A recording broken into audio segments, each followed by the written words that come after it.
About 10 years ago, I found myself in a place of really wanting to grow more than I had been able to. As a therapist, I believe it's important to do a lot of my own therapeutic work as well. And so I believe a good therapist has a therapist. And so I've always done my own emotional journey in whatever way I can find, whether it's through help with a therapist or reading books or going into deeper places in my own mind and heart to try to process things.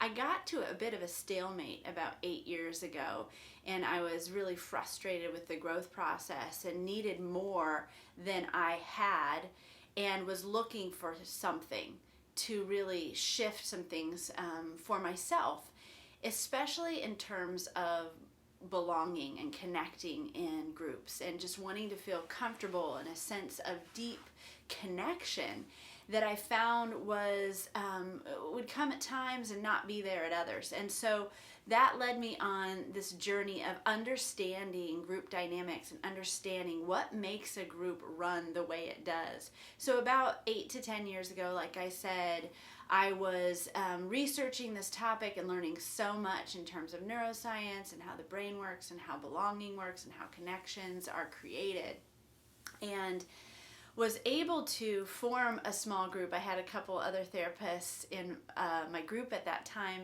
who said to me, "Hey, we would love for you to mentor us." And I said to them, "I don't know if I want to mentor you as much as I would love to practice this belonging group concept that I have been learning about." And so they said, "Hey, we're game," and we started our little group. The three of us started a little group, like I said, about 8 years ago. And since that time, that group is now, there's 5 of us in that group, 5 therapists, and we have been practicing the science of belonging with one another for these last several years. And it's been great. It's changed my brain in ways that I didn't expect and that I had only hoped for. In fact, I think that in my family, we had done the best we could to create that kind of belonging, but family dynamics have this tricky way of helping us work out our issues, and so we kind of get gridlocked sometimes. And I was needing something outside of those dynamics of the family to really give me a sense of self. And I found that with the way that I've started to do groups, not only with that therapist group, but also in the groups with clients in my office. So let me introduce myself. I'm Monica Maurer, and I am a therapist, a licensed therapist, and also I am the director of the Center for Transformation, and I live to help you create connection in this lonely and disconnected world where we all live. And the reason I'm passionate about that is because of my own journey of creating connection in this lonely and disconnected world. And so today I would like to kind of talk through what is working in terms of groups. So that one therapist group has led to many other counseling groups that I lead, as well as other groups in my personal life that I'm helping to facilitate in order to bring depth of connection to my life and the life of others. I have this deep sense of purpose in regard to this because I believe that belonging is the most important thing about who we are as humans. And we all really, really desire that at a very deep internal level, even if we aren't consciously aware of that being a guiding force. So I'd like to talk about identity today and how our identity personally and as couples and as groups really creates a deeper sense of purpose and meaning in our lives. So individual identity, I kind of say in a blanket way, isn't really a thing, right? So we, in our culture, we're very consumed with the concept of individual identity because we have these, landing pages with our social media where people can learn about us and our bio, our profile, our pictures, our the things we like, the things about us that are unique. And we're all really vying for this idea of being special and unique and individualistic. Yet, being an individual isn't really a thing. It is where our brain is actually so much more consumed with who we are as a group and how we belong. And so our individual identity is actually only perpetuated in a healthy way when we belong in a group in a really strong and healthy way. When I belong in a group, I see myself through the lens of my true identity. If I don't have healthy belonging, or if the belonging I have is dangerous, or it is toxic for me, if the people I belong to are reflecting negative and unhealthy identity, that's really damaging for my brain. And it is there is a need for healing and repair when that's happening. And so often in our families, in our group dynamics, in our workplaces, our neighborhoods, our communities, we are getting inaccurate reflection of our true identity. And that's very confusing when that happens. And it's happening so often. It's very confusing because we're looking at maybe our behavior, and we're making sense of it and saying, okay, this must be who I am because this is how I'm acting, or this must be who I am because this is who they think I am. But so often the way that they're reflecting back to me is based on their own issues. And if we're around people who are wounded themselves, maybe they've been abused, maybe they've been in difficult situations, then the reflection that they're giving back to us is actually very toxic, and it's not healthy. It's inaccurate. Oftentimes, our behavior is rooted in how we perceive others perceive us, rather than who we truly are, designed and called to be on the earth. I believe we all have a unique, healthy, true identity, and we all have a wounded identity that we will act out if we do not have healthy people reflecting true identity to us. And so, if you are finding yourself in that place, as many of us do, of not having true identity reflected back to you, it is important to find a group to belong to. And so there are these little things in our brain called mirror neurons. And when I see the way that you are acting toward me, it causes my brain to mirror back a sense of self to myself that creates my sense of who I think I am. And oftentimes that's faulty. So we need to get to another level of relationship with those who are healthy in order to get some accurate identity reflection spoken to us in order to see ourselves in a healthy way. Another aspect of identity is the coupleship. So when we have, it's not just a romantic coupleship, but any type of two-person dyadic relationship. So if it's a relationship with a friend, or a counselor, or a partner, a romantic partner, or a child, if you're parenting, or just somebody in your community, in your workplace, your boss, there is a two-person relationship going on, and my brain is concerned with that relationship, that dyad, that sense of who I am reflected by that person. But that coupleship identity is actually not as strong as the group identity. My brain is actually more concerned than any other type of identity with who I belong to in a group.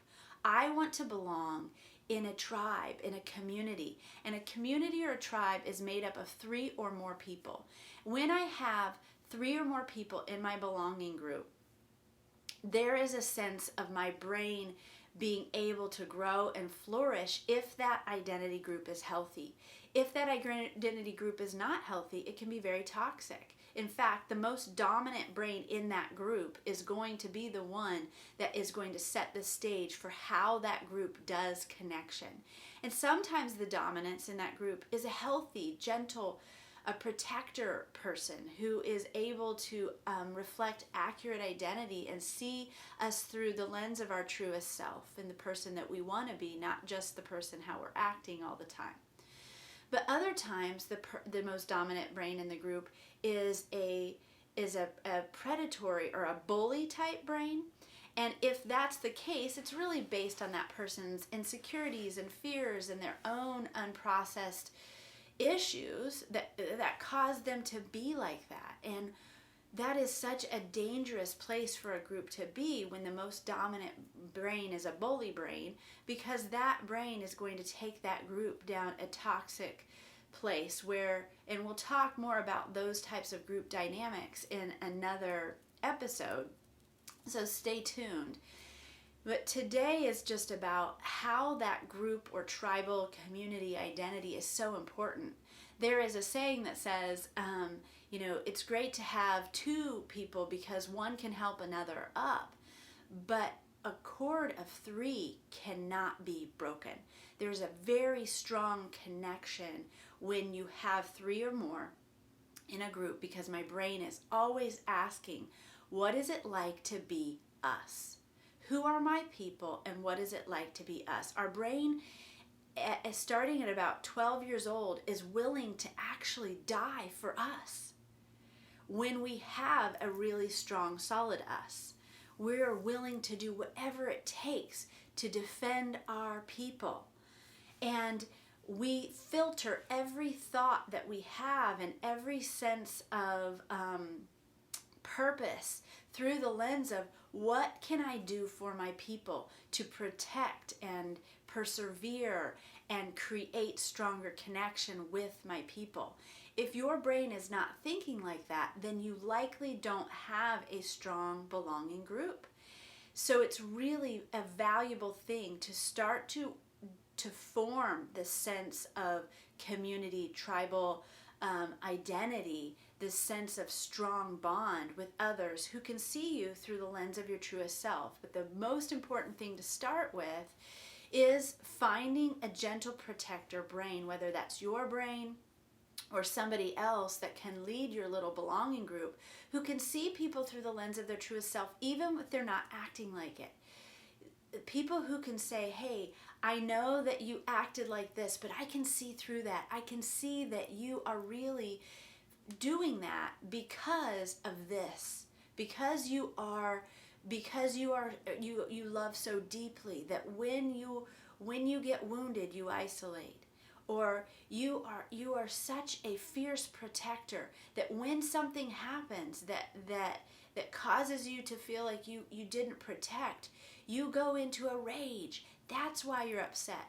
When we can see through our people's behavior, our bonded partners, our friend groups' behavior, into their true sense of identity and speak that out, it helps people to come alive. It helps them to feel like, you know what, somebody actually gets me. Somebody truly understands what it is to be me and is bringing that out.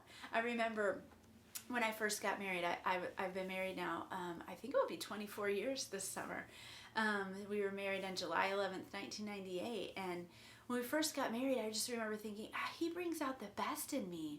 I didn't know this was who I was. I didn't know this is who I am, but this is who I am, and this is who I want to be. He makes me want to be a better person. Now, of course, 23, 24 years in, we've had our times of not being our best self and seasons of not feeling that way. But we've made it through. We've trekked on through it, and I can say now, I definitely feel like my husband sees me through the lens of my true identity. He sees the person I want to be, even when I'm not being that way. And that is a sign of a healthy connection. And that's what I want to do with my family. That's what I want to do with the groups where I belong. And I'm excited to say now I have about 11 or 12 belonging groups, both here at my office and also in my community, of people of three or more, where we are forming attachments that really are helping us become all that we want to be, and help us launch out into who we want to be in the world, help us provide that safe space of connection, that warm nest, that safe haven, that place to come and be myself, so that we can launch out into our communities and be the people that we are designed and called to be on the earth to help make this world a better place. So it's all about creating connection in this lonely and disconnected world so we can be the people that we want to be. So my challenge to you today is to go ahead and create a list of the places where you belong, and go ahead and jot down, is this a high joy group or is this a low joy group? Is this a group where the dominant brain is healthy and gentle and helps us see who we want to be? Or is the dominant brain predatory and a bully and pushing us down and causing us to see things about ourselves that aren't true? So go ahead and jot that down. Click subscribe here so that you can get my next episode, and we'll talk again soon.